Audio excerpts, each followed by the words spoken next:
지금 마침내 이제 오늘 로마에 도착하게 되는데, 참 우리가 이 바울이 로마로 가는 과정이 얼마나 힘들고 어려웠는가.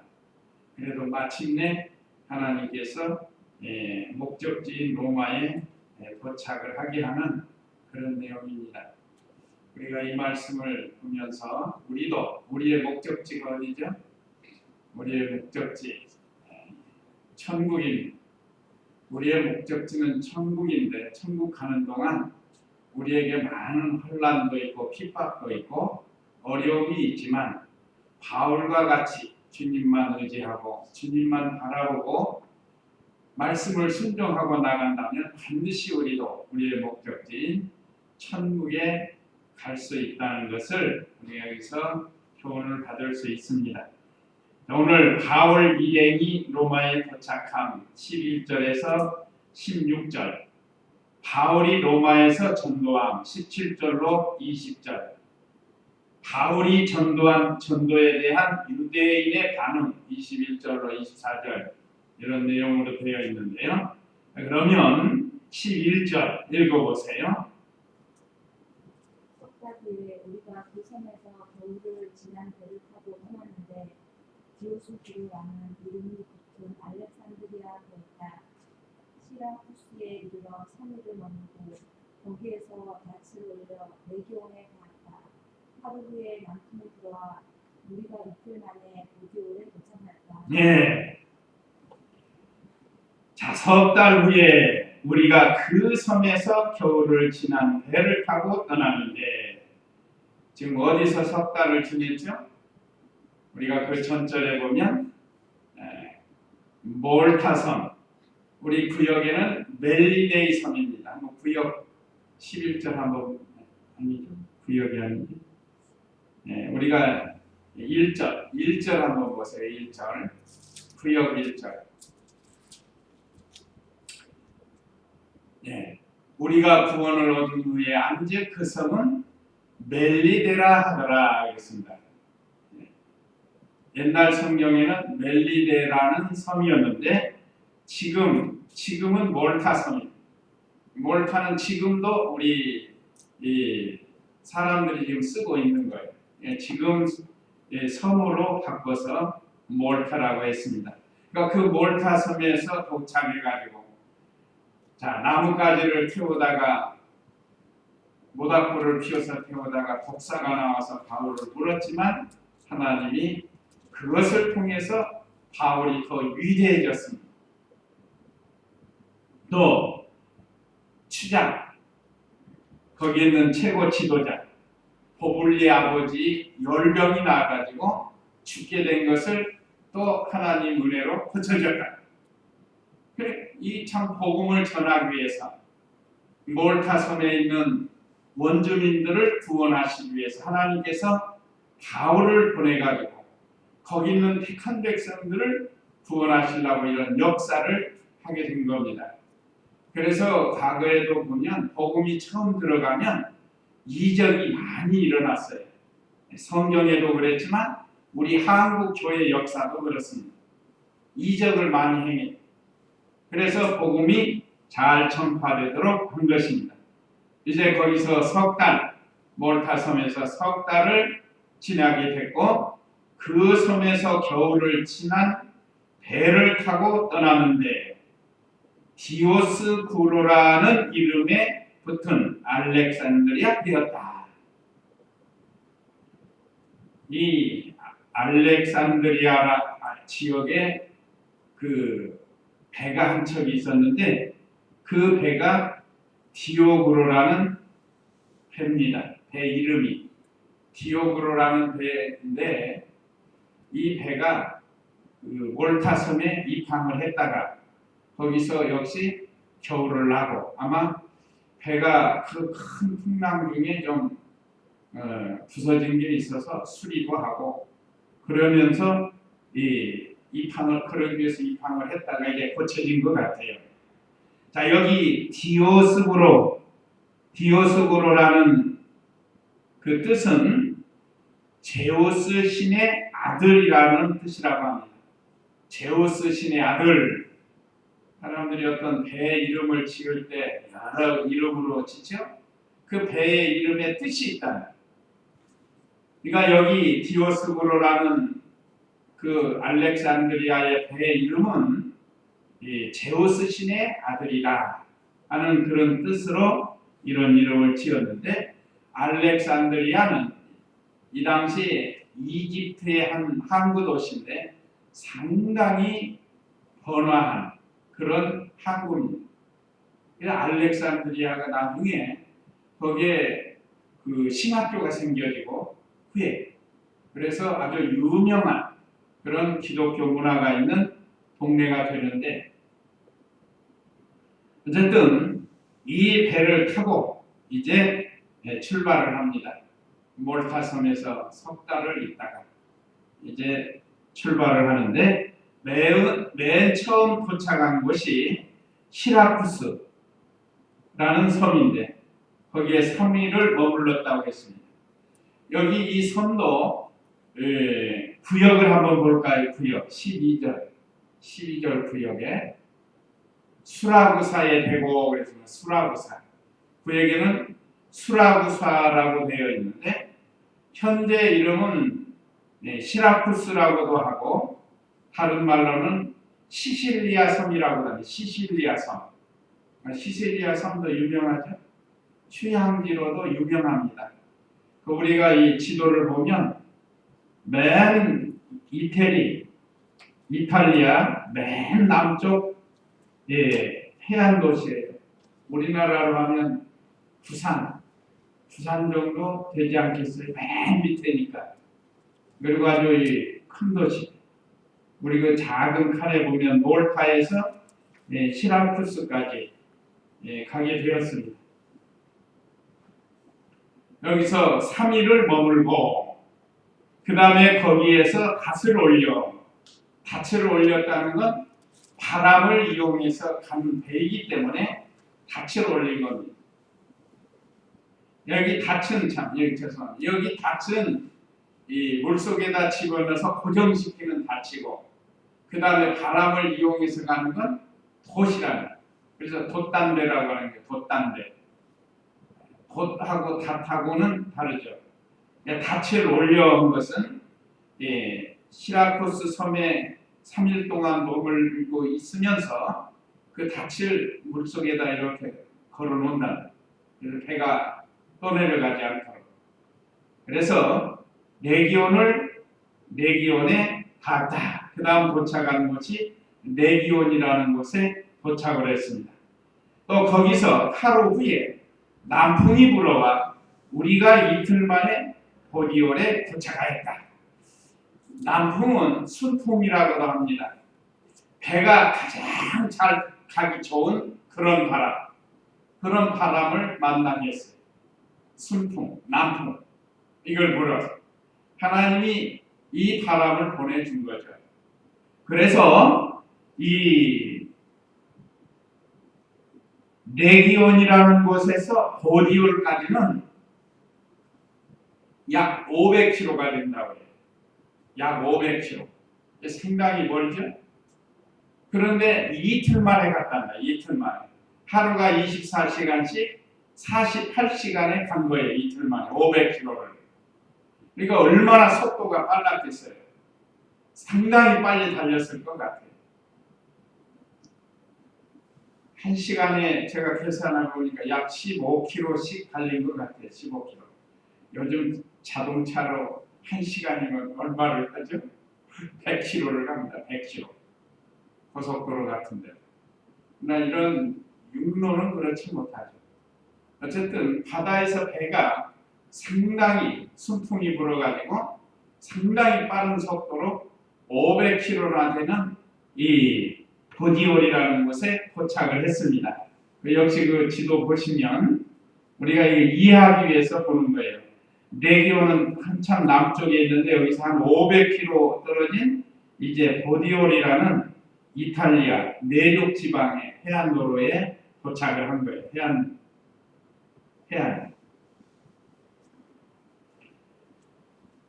자, 여기서도 우리가 지난 시간에 배운 것처럼 만약에 광풍이나 태풍이나 이런 거 불면 못 가요. 그러니까 뒤집어질 수도 있고. 그렇지만 하나님께서 또 이렇게 여기서는 순풍을 불게 해가지고 무사히 로마 변방이 있는 로마에서 이제 가까운 거리에 가게 됐습니다. 여기는 한 로마까지 한 거의 100km 정도 된다고 해요. 보디올에서 로마까지. 그러니까 하나님께서 이제 무사히 보디올에 도착을 하게 했습니다. 이것도 하나님의 은혜죠. 거기서 7일 동안 머물게 되었다고 했는데 한번 14절 읽어보세요. 거기에서 우리가 형제들을 만나 초청을 받았고 그들과 함께 7일 머물다가 마침내 로마로 갔다. 거기에서 형제들이 우리에 대한 소식을 듣고 아베오 시장과 새 요반이라는 곳까지 우리를 맞으러 나왔다. 바울이 그들을 보고서 하나님께 감사 기도를 드리고 용기를 얻었다. 예. 참 여기 얼마나 또 귀한 일이 여기 기록이 되어 있습니다. 자, 거기에서 우리가 형제를 만나 어디에서 만났죠? 보디올. 보디올에서 형제들을 만났습니다. 우리가 형제들을 만나 초청을 받았고 그래서 그들과 함께 7일을 머물다가 마침내 로마로 향해서 이번에는 이제는 그동안 배 타고 왔지만 이번에는 이제 육로로 가는 거예요. 육로로 가게 됐습니다.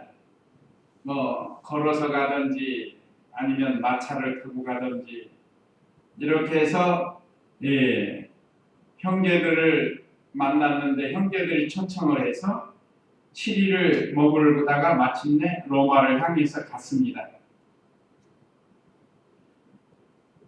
여기 15절에 거기에서 형제들이 우리에 대한 소식을 듣고 아비오 시장과 여기 시장, 아비오 시장은 무슨 광양 시장, 시청에 있는 시장을 가리키는 게 아니고 장사하는 시장을 가리킵니다.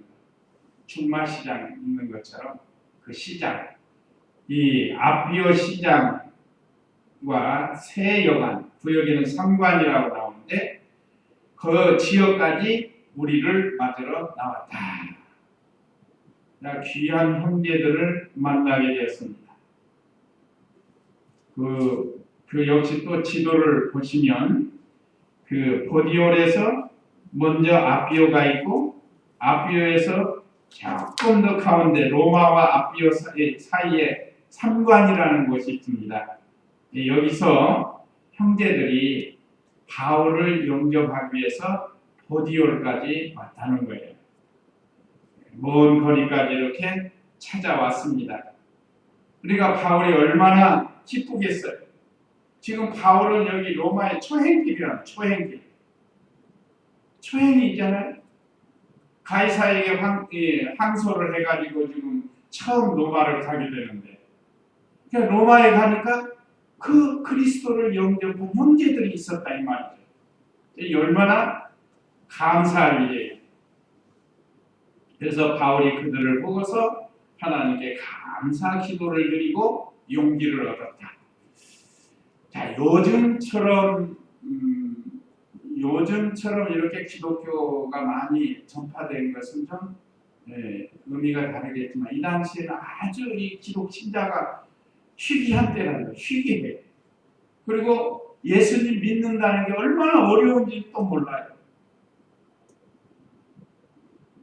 그런데 바울의 서신을 그들이 보고서 기독교를 영접한 예수님을 영접한 것으로 이렇게 생각을 하게 됩니다. 바울이 한 번도 안 갔습니까? 어떻게 해서 그들이 예수님을 영접하게 됐는가? 그거는 바울을 통해서 전해진 서신, 하나님 말씀이 기록된 그 편지, 서신을 통해서 그들이 예수님을 영접하는 것으로 이렇게 보는 겁니다. 이건 어떤 방법으로든지 이렇게 복음을 하나님이 전파해서 이렇게 형제들을 만나서 너무 감사해서 이 하나님 앞에 감사를 올렸습니다. 감사 기도를 올립니다. 얼마나 우리가 외국 같은 데 나가가지고 다 외국 사람인데 거기서 한국 사람 딱 만나면 그 얼마나 그 반갑고 기쁘겠어요. 예, 뭐 이건 그 이상이라. 어떻게 이곳에 크리스찬이 있느냐 이 말이에요. 어떻게 이곳에. 그래서 바울은 너무 감사해서 하나님께 감사 기도를 드리고 용기를 얻고 담대한 믿음을 가지게 됩니다. 또 바울이 얼마나 위로를 받았을까요? 제가 우리 중마동 교회 와가지고 얼마 안 돼가지고 일본에 한번 갔다 왔죠. 아들 보러 간다고. 도대체 어디 다닐 수가 없어요. 뭐 이 말이 통해야 뭐 차를 타고 뭐를 하죠. 뭘 사는 것도 그렇고. 진짜 앞이 캄캄해요. 그걸 처음 제가 이제 외국에 나가서 처음 그때 나갔으니까 처음 느꼈어요. 뭐가 통해야 뭐를 할 텐데 아무것도 통하지 않는 거예요. 그런데 거기서 한국 사람을 만나서 안내를 받으면 얼마나 반가운지. 근데 여기는 신앙의 사람을 만났으니 얼마나 반갑겠어요. 그래서 바울이 큰 위로를 받았을 것이고 또 이 사람들이 잘 영접해 줬어요. 그래서 마침내 이제 로마로 들어가게 됩니다. 16절 읽어보세요. 우리가 로마로 들어갔을 때 바울은 자신을 지키는 한 군인과 함께 따로 지내도록 허락을 받았다. 3일 후에 바울이 유대인들 중 지도자들을 불러 모았다. 그들이 모이니 그가 그들에게 말하였다. 형제 여러분, 내가 우리 백성을 거스리거나 조상들의 관습을 거스르는 아무것도 행하지 않았으나 예루살렘에서 죄수로 로마 사람들의 손에 넘겨졌다. 네. 자, 우리가 로마로 들어갔을 때, 자, 길도 잘 모르고, 그런데 하나님이 이렇게 좋은 일꾼들을 준비해가지고, 그 멀리 아비오 시장과 또 상관에 있는 새 여관을 가리키는데, 그 지역에서 바울을 이 보디올까지 영접하러 와가지고 잘 안내해줘요.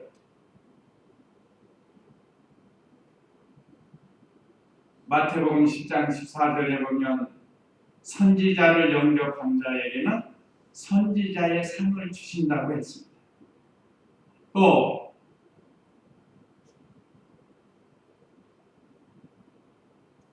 마태복음 10장 14절에 아닌데 잘못절은 선지자를 영접하면 선지자의 상을 받는다는 말씀이 있는데 또 출애굽기에서는 모세를 잘 대접한 아론과 훌이 하나님의 큰 은혜를 받고 그 자손들, 후손들이 복을 받았습니다. 자, 이와 같이 여기 형제들이 이렇게 영접해 줌으로 인해서 수월하게 로마로 들어가게 되었다는 겁니다. 그래서 바울은 자신을 지키는 한 군인과 함께 따로 지내도록 허락을 받았다. 이것도 하나님의 크신 은혜. 특별히 지금 바울을 죄수로 데리고 가는 인소라는 사람이 백부장 율리오라는 사람이죠. 그 사람이 지금 저 가이사라에서부터 같이 지금 이 총독 관제에서 총독이 인계해가지고 사명을 맡아가지고 죄수를 가지고 한번 로마까지 지금 가는 중이라. 그러면서 같이 지내면서 바울의 그 진실되고 충성됨을 봤을 거예요. 또 바울로 인해서 자기들의 생명이 구원을 받지 않았습니까? 그러니까 이 율리오 백부장이 바울에게 많이 선대를 한 것 같아요. 그래서 이 한 군사에게 맡기고 뭐 여러 사람 군사가 안 지켜도 이 사람은 도망갈 사람이 아니라는 걸 아는 거예요. 그러니까 다른 사람에게 인정을 받은 사람. 자, 우리도 우리가 어느 단체에서든지 할 수만 있으면 우리의 믿음이 인정을 받는 그런 믿음이 돼요. 먼저 하나님께 인정받고, 그 다음에 교역자에게도 인정받고, 모든 성도들에게도 인정받는 이 바울의 이 좋은 신앙을 우리가 여기서 배울 수 있습니다. 그래서 특별히 바울에게 한 군사를 붙여가지고 거기서 자유롭게, 어느 정도 자유롭게 활동할 수 있도록 했습니다. 그래서 모든 찾아오는 사람들에게 복음을 전할 수 있도록 해줬어요. 이제 17절에서는 로마에서 전도를 하는데 17절에 3일 후에 바울이 유대인들 중 지도자들을 불러 모았다.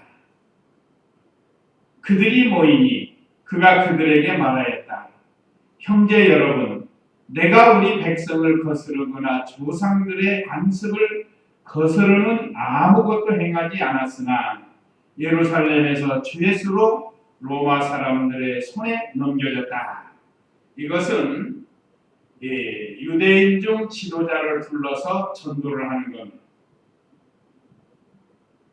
여기는 지금 로마니까 로마에 있는 유대인들은 오래전부터 하나님 섬기는 사람이 모세 율법에 의지해서 아직 크리스찬이 아니에요. 그러니까 그런 사람들을 초대를 해가지고 이 복음을 전하는 겁니다.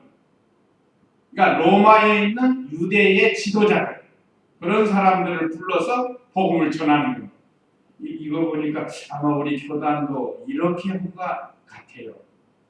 그래서 이 중국이나 어디 외국 가서 선교할 때, 이번에 태국에 가서도요, 그쪽에 있는 이 기독교인의 지도자들, 그런 사람들을 불러서 이 하나님의 말씀을 많이 깊이 가르쳐 주는 거죠.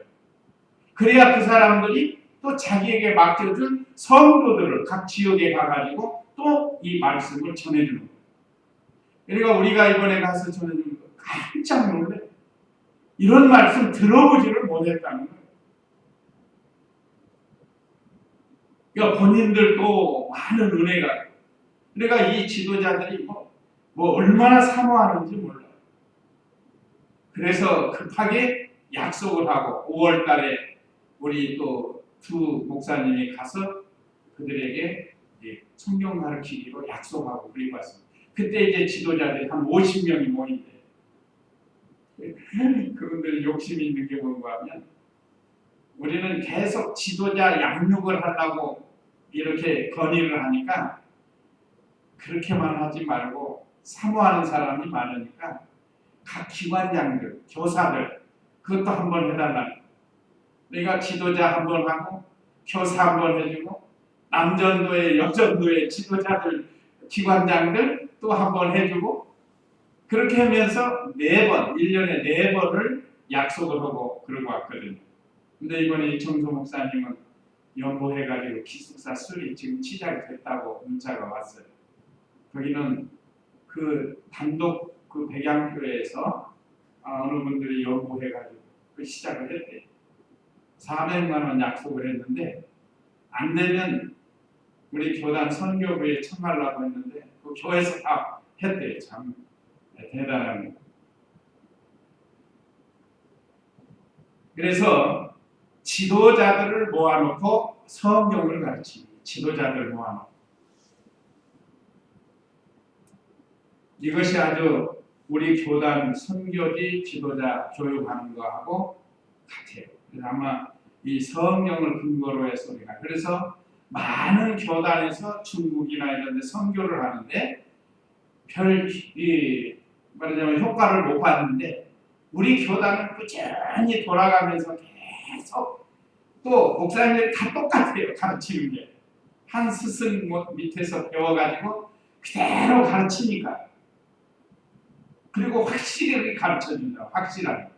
우리 모든 우리 목사님들은 다 확신을 가지고 가르쳐준다. 한 마음, 같은 뜻을 가지고 한 진리를 전해준다 이 말이죠. 그러니까 이 받는 사람들도 속된 말 헷갈리지가 않는 거예요. 다른 사람들이 이럴까 하고 저럴까 하고 이렇게 가르치니까 이 혼동이 온다는 거예요. 그래서 여기서도 보니까 바울이 로마에 있는 유대의 지도자들을 불러가지고 복음을 전하는데 먼저 자신의 입장을 설명하는 내용이 20절까지 기록이 되어 있습니다. 한번 18절 읽어보세요. 그들이 만일 신문하는 후에 내가 사형에 처할 증거이 하나도 없으므로 풀어주려고 하였으나 유대인들이 반대함으로 내가 그들이 가이사에게 상소하였으며 내 민족을 고소하려는 것이 아니다.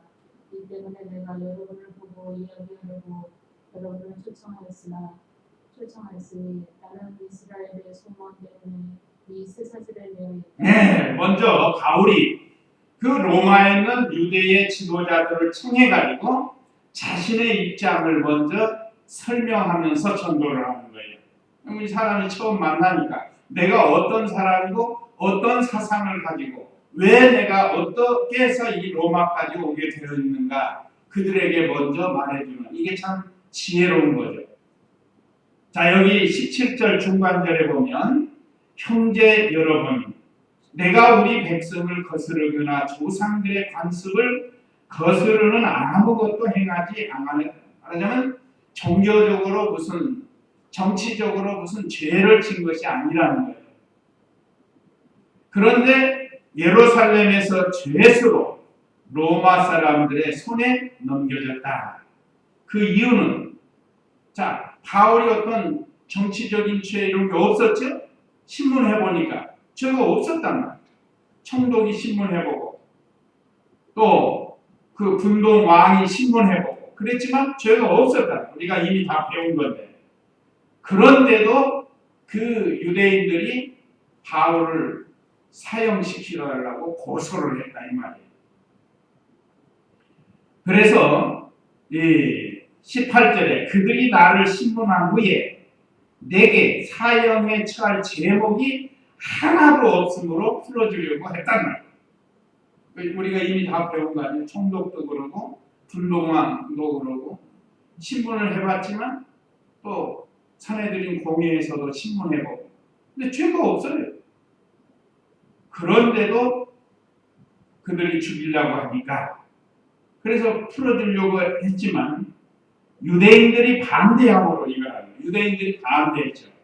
자기들의 종교 힘을 이용해가지고 자기들의 종교 권세를 이용해가지고 바울을 반대했단 말이에요. 놓아주는 걸 반대한 거예요. 그러니까 내가 부득이 가이사에게 상소하였으며 내 민족을 고소하려는 것이 아니다라고 그랬습니다. 내가 할 수 없이 가이사 황제에게 상소를 했다. 내가 무슨 우리 이 유대 민족을 고소하려고 내가 이렇게 한 것은 아니다. 그러면서 이 20절에 이 때문에 내가 여러분을 보고 이야기하려고 여러분을 초청하였으니 나는 이스라엘의 소망 때문에 이 쇠사슬에 매여 있다. 참 말 잘하죠. 이게 하나님의 지혜예요. 그래서 우리가 어떤 사람과 대화할 때도 좀 이렇게 지혜롭게 대화하는 것이 좋죠. 상대방의 감정을 상하게 하는 말이 아니라 얼마나 이 상대방이 잘 알아듣게 이야기를 했습니다. 근데 여기 20절 하반절에 나는 이스라엘의 소망 때문에 이 쇠사슬에 매여 있다. 그러면 이 소망이 뭔가? 이스라엘의 소망이 뭔가? 첫째는 조상적부터 약속된 메시아, 그리스도에 대한 소망이다. 구세주에 대한 소망이다. 특별히 유대인들은 지금도 메시아를 기다리고 있잖아요. 지금도. 지금 20세기가 된 지금 이 시대에도 메시아를 기다리고 있다. 그러니까 우리는 이미 오셔서 십자가 지시고 부활 승천하신 그리스도, 우리는 다시 오실 예수님을 지금 고대하면서 믿음 생활하는데 그들은 아직도 자기들을 구원할 메시아를 기다리고 있는 거예요. 그러니까 진리를 잘못 깨달으면 이렇게 차이가 납니다. 그래서 이 진리를 잘못 깨달으니 이단이 나오고 사이비가 나오고, 그래서 바울은 그 이스라엘의 소망인 메시아를 증거하다가 바울이 지금 결박을 당했다는 거예요. 그러나 반대로 유대인들은 예수님이 그리스도라고 생각해서 그 바울이 예수님을 그리스도로 생각하고 있는 것을 반대해가지고 지금 고소를 한 거죠. 이 사정을 잘 설명을 했습니다. 그 다음에 21절로 24절은 바울의 전도에 대한 로마 유대인의 반응. 이제 지금 이 말을 들은 유대인들이 어떤 반응이 있는가? 21절 읽어보세요. 그들이 말하기를 우리가 이제부터 당신에 대한 글을 받은 일도 없고 형제들 중에 누가 와서 당신에 대해 무슨 악한 것을 보았거나 말한 적도 없으니 당신의 사상이 어떠한 것을 당신에게서 듣기를 원하니 우리가 이 성과에 대해서 어디에서나 감사를 받고 있다는 것을 알기 때문이다. 네. 먼저 바울의 말을 들은 이 로마에 있는 유대인 중에 어떤 사람이 그들이 말하기를 우리가 유대로부터 당신에 대한 글을 받은 일도 없고 형제들 중에 누가 와서 당신에 대해 무슨 악한 것을 고하거나 말한 적도 없으니, 이게 사실이에요. 지금 로마에 있는 유대인들이 바울에 대해서 무슨 말을 들은 적이 없다는 거예요. 누가 언제 와가지고 말한 적이 없다는 거예요. 또 22절에 당신의 사상이 어떠한 것을 당신에게서 듣기를 원하니, 지금 당신이 가지고 있는 사상이 어떤 것인지 우리가 좀 더 듣기를 원한다. 또 우리가 이 종파에 대해서 어디서나 반대를 받고 있다는 것을 알기 때문이다. 바울에 대해서는 모르지만 이 종파, 말하자면 기독교에 대한 것은 어디서든지 유대인들이 지금 반대하고 있다는 것을 알고 있다 이 말이죠. 그러니까 바울의 사상은 잘 모르지만 지금 그리스도라는, 예수 그리스도라는 이 기독교라는 종파에 대해서는 우리 유대인들이 어디서든지 반대하고 있다 하고 말을 해줬습니다. 그러니까 23절 읽어보세요. 그들이 바울과 날짜를 정하여 그의 숙소로 나뉘니 바울이 이른 아침부터 저녁까지 그들에게 하나님 나라를 방문하고 증언하며 모세의 율법과 선지자들의 글을 가지고 예수님에 관하여 그들을 권하였다. 어떤 이들은 그 말을 믿었으나 어떤 이들은 믿지 않아 그들이 서로 의견이 엇갈려서 헤어질 때에 바울이 한마디 말을 하였다. 성령께서 선지자 이사야를 통하여 여러 그의 조상들에게 잘 말씀하셨는데 말씀하시기를 이 백성에게 간섭 많아여라. 너희가 듣고 또 들어도 결코 깨닫지 못할 것이며 보고 또 보아도 결코 이해하지 못할 것이다. 예. 그들이 바울과 날짜를 정하여 바울의 말을 듣고 싶어서 로마에 있는 유대 지도자들이 그 말을 더 듣고 싶어가지고 날짜를 정했다. 몇 월 며칠 날 우리가 또 올 테니까 우리 또 대화를 해보자. 그래서 그의 숙소로 많이 왔습니다. 날짜를 정해놓으니까 이제 사람들이 많이 몰려왔단 말이에요. 그 사람들도 그럴 거 아니에요. 저기 이스라엘 유대 땅에서 한 사람이 왔는데 참 들어보지 못한 말을 하니까 우리 한번 가보자. 그래가지고 여러 사람이 온 거예요. 그러니까 바울이 이른 아침부터 저녁까지 그들에게 하나님 나라를 강론하고 질문하며 모세의 율법과 선지자들의 글을 가지고 예수님에 관하여 그들에게 권하였다. 이제 복음을 전하기 시작한 거예요. 이게 얼마나 큰 은혜예요. 그 사람들은 또 이 아침 일찍부터 와가지고, 그리고 우리가 그 중국 선교 처음 갈 때도 한 10시간씩 앉았어요. 10시간씩. 그 당시는 또 이 정부에서 반대하니까 숨어서 몰래 소문 안 날 때 자기들끼리만 이렇게 연락을 해가지고 모여 와가지고 강론을 했다는. 여기 오늘 바울도 아침부터 저녁까지 합니다. 아침부터 저녁. 이번에 우리 태국 가서도 그 계약한 게 7시간 하기로 7시간 하기로 약속을 한 거예요. 그러니까 이 복음을 사모하는 사람, 우리나라 사람들은 이제 복음에 대해서 그렇게 많이 사모를 안 하는데 이 복음이 들어가는 곳에 사모하는 분들은 더 듣고 싶어가지고 몇 시간이고 그냥 그 쪼그리고 앉아가지고 그걸 듣는 거예요. 우리 책도 없으니까 그냥 들어야 돼요. 듣는 거 기록해가지고 가서 전하는 거예요. 그래서 모세의 율법과 선지자의 글을 가지고 예수님에 관해서 그들에게 증거해줬다. 그러니까 핵심은 그리스도. 예수님에 대한 복음입니다. 율법의 선지서들 다 그 중심이 그리스도라. 그래서 예수님에 관해서 해석해서 전해준 거예요.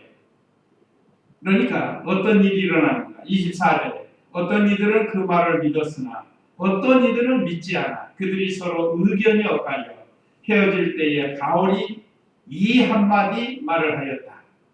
이 복음을 전하면 어떤 사람은 좋아하는 사람이 있고 어떤 사람이 에이 안 믿는 사람이 있다. 어느 시대나 어느 장소에서든지 있을 수 있습니다. 그래도 그 받아들이는 그 몇 사람 안 되지만 그런 사람들을 위해서 여기 그 말을 믿었으나 있잖아요. 믿었으나 믿은 사람이 있어요. 반드시 그 사람들을 생각하면서 복음을 전하는 거예요. 그런데 바울이 헤어질 때 그들에게 하나 한마디, 이건 이사야 선지자가 말한 이 말씀을 인용해서 말한 겁니다.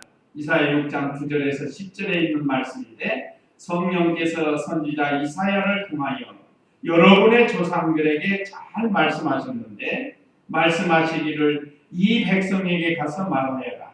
너희가 듣고 또 들어도 결코 깨닫지 못할 것이며 보고 또 보아도 결코 이해하지 못할 것이다. 이것은 왜 그런가? 그들의 마음이 무뎌지고 완고해서 그렇습니다. 그 율법주의, 유대교 사상이 가득 차가지고 그 전해줘도 잘 믿지 않아요. 이단에 빠진 사람들도 마찬가지입니다. 아무리 말해주고 부모가 와서 말해주고 친척이 와서 말해줘도 아니라는 거예요. 아니라는 거예요. 저 이만희 씨가 최고라는 거예요. 이만희 씨가. 그러니까 그 마음이 완악해지고 무뎌졌습니다. 또 귀가 둔해져가지고 듣지를 않아요. 영적 소경이 돼서 볼 줄도 모르고 고침받을 수가 없다. 27절 읽어보세요. 이 백성의 마음이 무디어졌으며 그들이 귀도 둔하게 듣고 그들이 자신들의 눈을 감았으니 이는 그들이 눈으로 보고 귀로 듣고 마음으로 깨닫고 돌아서서 내게 고침을 받지 못하도록 하려는 것이다 라고 하였다. 네, 하나님께서 그들로 하여금 돌아오지 못해요. 하나님은 불택자가 돌아오는 것을 원치 않으세요. 택한 백성들은 반드시 돌아오게 하시지만 불택자들은 결코 돌아올 수가 없습니다. 그런데 우리는 몰라요. 우리는 누가 불택자인지 누가 택자인지 그건 하나님만이 아시는 것이기 때문에 하나님의 영역이라는 거예요. 그런데 우리가 택자인 것을 아는 것은 예수님을 믿는 거 보니까 택자이다. 이걸 우리가 아는 거예요.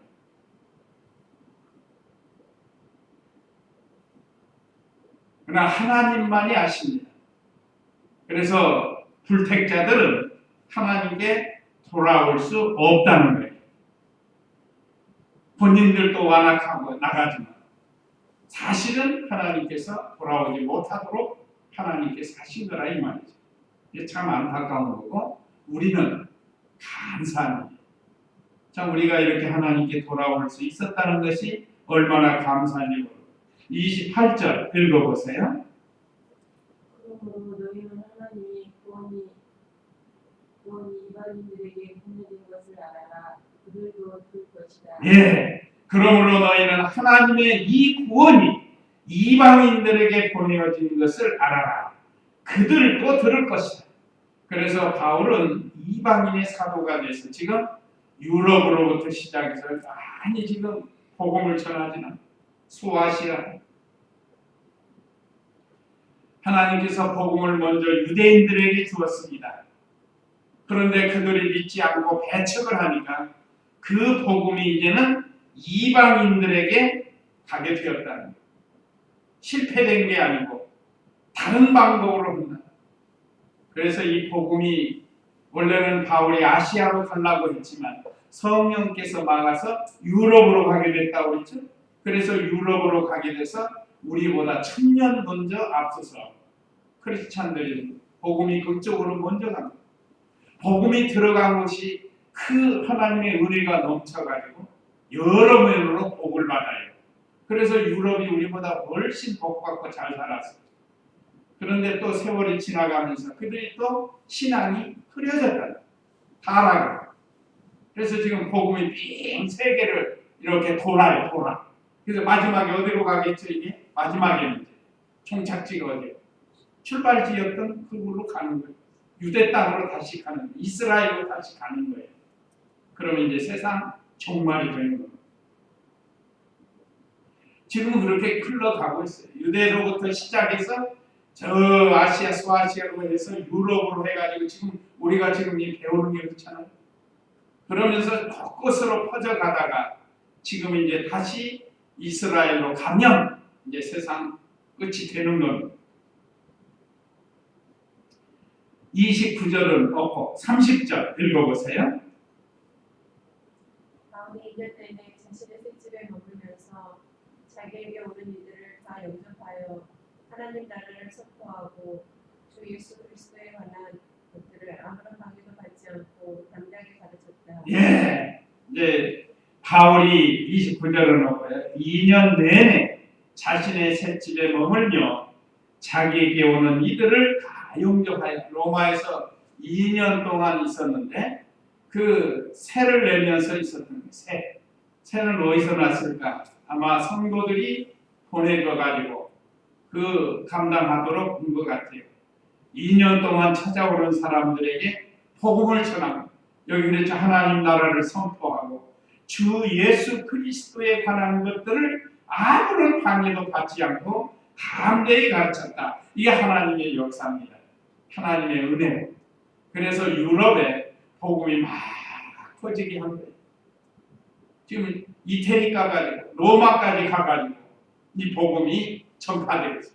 한번 우리가 지금 쭉 보면 가이사라에서 출발해가지고 얼마나 많은 여정이 많아요.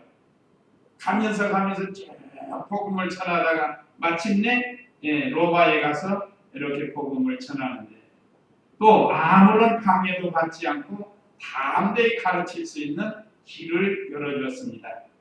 그래서 예수 그리스도에 대한 복음을 전한 것.